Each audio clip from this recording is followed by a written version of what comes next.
ಹೆಸರು ಬೀದರ್ ಜಿಲ್ಲೆಯ ಬಸವಕಲ್ಯಾಣ ನಗರದಲ್ಲಿ ಬಡವರ ಫ್ರಿಡ್ಜ್ ಎಂದೇ ಕರೆಯಲ್ಪಡುವ ಮಣ್ಣಿನ ಮಡಿಕೆಗಳಿಗೆ ಭಾರಿ ಡಿಮ್ಯಾಂಡ್ ಕಂಡು ಬರುತ್ತಿದ್ದು ದಿನಕ್ಕೆ 20 ರಿಂದ 25 ಮಡಿಕೆಗಳು ಮಾರಾಟವಾಗುತ್ತವೆ.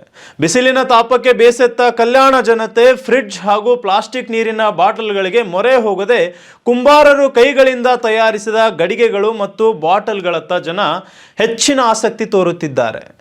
ಈ ಕುರಿತು ಮಣ್ಣಿನ ಮಡಿಕೆಯ ವ್ಯಾಪಾರಿ ಸಂತೋಷ್ ಎಂಬುವರು ಬಸವಕಲ್ಯಾಣದ ಗಾಂಧಿ ವೃತ್ತದಲ್ಲಿ ಮಡಿಕೆಯ ವ್ಯಾಪಾರ ನಡೆಸುತ್ತಿದ್ದು ಇದರ ಕುರಿತು ಸಂತಸ ವ್ಯಕ್ತಪಡಿಸಿದ್ದು, ವೆಕಳ ದಿನಕ್ಕೆ 20 ರಿಂದ 25ರಷ್ಟು ಮಡಿಕೆಗಳು ಸೇಲ್ ಆಗುತ್ತಿವೆ. ನಮ್ಮಲ್ಲಿ ತಯಾರಿಸಿದ ಮಡಿಕೆಗಳಿಗೆ ಭಾರಿ ಡಿಮ್ಯಾಂಡ್ ಬಂದಿದ್ದು ಕಳೆದ 25 ವರ್ಷಗಳಿಂದ ಗಡಿಗೆಯ ವ್ಯಾಪಾರ ಮಾಡುತ್ತಿದ್ದೇವೆ. ಆದರೆ ಈ ವರ್ಷ ಮಣ್ಣಿನ ಮಡಿಕೆ ಮತ್ತು ಬಾಟಲ್ಗಳಿಗೆ ಭಾರಿ ಬೇಡಿಕೆ ಕಾಣುತ್ತಿದೆ ಎಂದು ಸಂತಸ ವ್ಯಕ್ತಪಡಿಸಿದ್ದಾರೆ.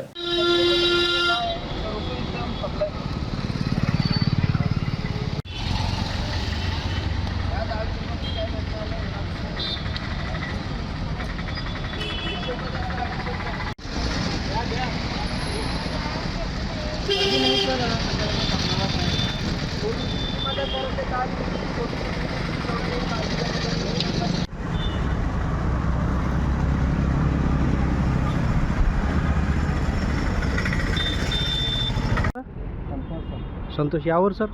ಬಸವಕಲ್ಯಾಣ.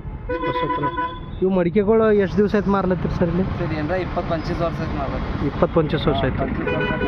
ಹಾಂ ಹಾಂ. ಪ್ರತಿ ವರ್ಷ ಹೋಗ್ತಾವೆ ಸರ್ ಇವು? ಬ್ಯಾಸ್ಗೆ ಬ್ಯಾಸ್ಗೆದಿಂದ ಬ್ಯಾಸ್ಗೆದಿಂದ ಹಾಂ ಹಾಂ. ಈಗ ಸದ್ಯ ಏನು ರೇಟ್ ಕೊಡ್ಲತ್ತೀರಿ ಸರ್? 200, 250, 300, 400 ಥರ ಅಂದ್ರೆ ಜನ ಒಯ್ಲತ್ತಾರ? ಹಾಂ, ಬಕ್ಕಳ ಜನ ಒಯ್ಲತ್ತಾರ. ಒಂದು ದಿನಕ್ಕೆ ಎಷ್ಟು ಹೋಗ್ತಾವೆ ಸರ್? ಸರ್ ಒಂದು ದಿನಕ್ಕೆ ಒಂದು 10-20 ಹೋಯ್ತಾವೆ ಸರ್. 10-20 ಹೋಯ್ತಾವೆ. ಹಾಂ, ಬೆಳಗ್ಗೆಯಿಂದ ಇಲ್ಲೇ ಕೂತ್ಕೋತ? ಹಾಂ, ಬೆಳಗ್ಗೆ ಮುಂಜಾನೆ ಬಂದ್ರೆ 7 ಗಂಟೆ ಬಂದ್ರೆ ಇಲ್ಲೇ ಇರ್ತೀವಿ 10 ಗಂಟೆ. ಹಾಂ ಹಾಂ ಹಾಂ. ಏನು ನೀವು ಆರೋಗ್ಯಕ್ಕೆ ಒಳ್ಳೇದಿರ್ತೇನೆ ಸರ್ ಇದು? ಪೂರ ಆರೋಗ್ಯಕ್ಕೆ ಒಳ್ಳೇದಿರ್ತೇನೆ ಇದು? ಆರೋಗ್ಯ ಬಕ್ಕಳ ಒಳ್ಳೇದಿರ್ತದೆ ಸರ್. ಇದು ನೀರು ಕುಡಿಬೇಕು, ಫ್ರಿಜ್ಜಿನ ನೀರು ಒಂದು ತಂಗಿ ಕುಡಿಯೋದು ಸರ್. ಇದ್ರಾಗ 4 ತಂಗಿ. ಹಾಂ ಹಾಂ ಹಾಂ. ठीक है सर.